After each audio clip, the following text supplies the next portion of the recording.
Assalamualaikum warahmatullahi wabarakatuh. Perkenalkan, nama saya Arin Juliatin dengan NPM 101206007, kelas H1 Manajemen dari Fakultas STIS Teknik Bandung, dan dosen pembimbing Dr. Eka Purwanda, SE MSI. Nah, ini saya akan memaparkan atau mempresentasikan materi mengenai defisit neraca perdagangan. Sebelum kita mengetahui apa sih yang dimaksud dengan defisit neraca perdagangan, kita harus mengetahui dulu apa yang dimaksud dengan neraca perdagangan itu sendiri. Nah, neraca perdagangan biasa disebut dengan balance of trade, ialah perbedaan antara nilai semua barang dan jasa yang diekspor dan diimpor dari suatu negara dalam periode waktu tertentu. Neraca perdagangan ini menjadi komponen terbesar dalam neraca pembayaran karena mereka menjadi indikator untuk mengukur seluruh transaksi internasional. Neraca perdagangan mempunyai dua sifat, yaitu positif dan negatif. Suatu negara dikatakan mempunyai neraca perdagangan yang positif apabila negara tersebut lebih banyak melakukan ekspor daripada impor. Hal itu disebut sebagai surplus perdagangan.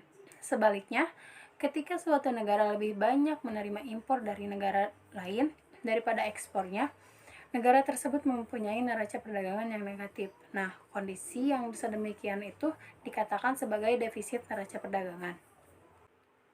Yang selanjutnya, defisit perdagangan. Defisit perdagangan ini atau biasa disebut dengan trade deficit terjadi ketika nilai ekspor suatu negara lebih kecil dibandingkan dengan nilai impornya.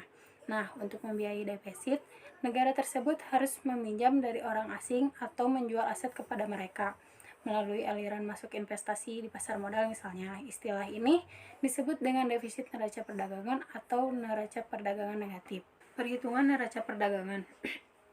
Dalam menghitung neraca perdagangan, terdapat dua hal yang harus dimiliki, yaitu nilai ekspor dan nilai impor suatu barang atau jasa tersebut.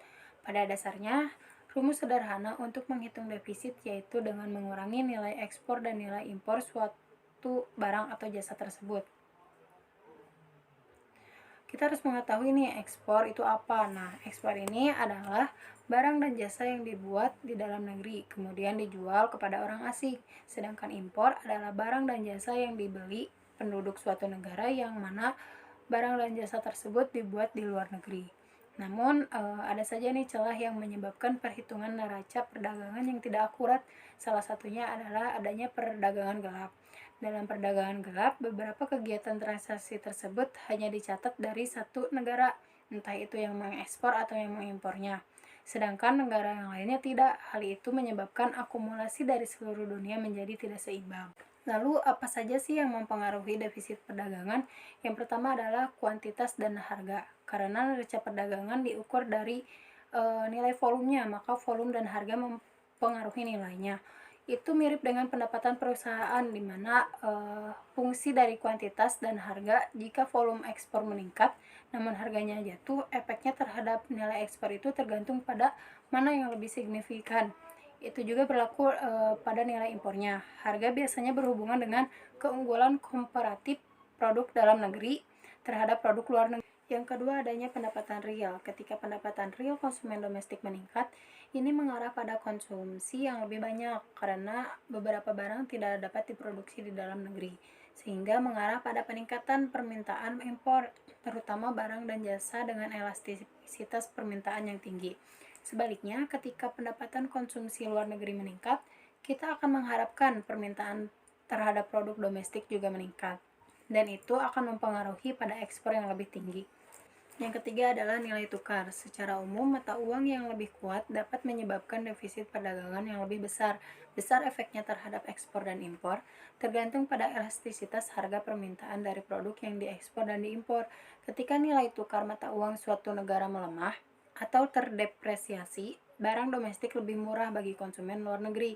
Itu seharusnya meningkatkan permintaan barang dan jasa domestik.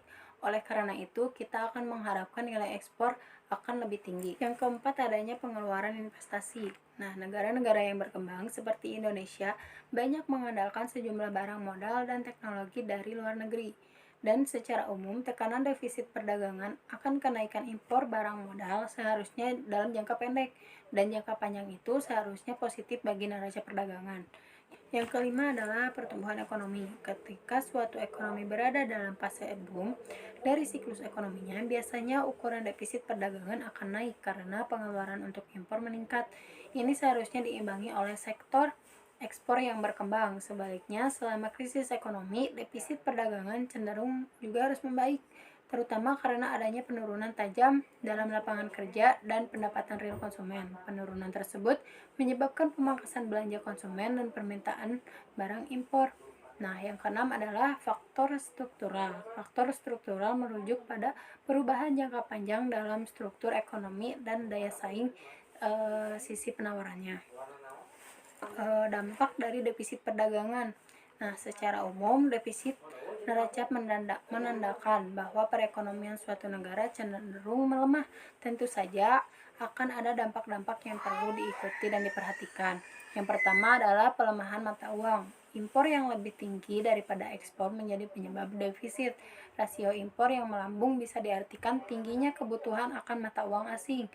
Dengan kata lain, rupiah yang ditukarkan ke dolar lebih besar daripada dolar yang ditukarkan ke rupiah. Turunnya permintaan terhadap rupiah membuat nilai mata uang Indonesia tersebut melemah. Yang kedua adalah meningkatnya inflasi. Pelemahan mata uang semisal rupiah cenderung berujung pada naiknya harga barang-barang, terutama barang-barang impor. Ujung-ujungnya inflasi naik dan daya beli masyarakat menurun. Inflasi yang terus berlanjut lama-kelamaan dapat mengakibatkan perekonomian melambat, bahkan sampai melumpuhnya perekonomian. Yang ketiga adalah suku bunga acuan naik. Naiknya suku bunga acuan merupakan dampak lanjutan dari defisit neraca, sebab rupiah yang melemah cenderung mendongkrak angka inflasi. Melemahnya rupiah membuat barang-barang tersebut memiliki harga jual yang tinggi karena menyesuaikan dengan harga bahan baku yang mahal.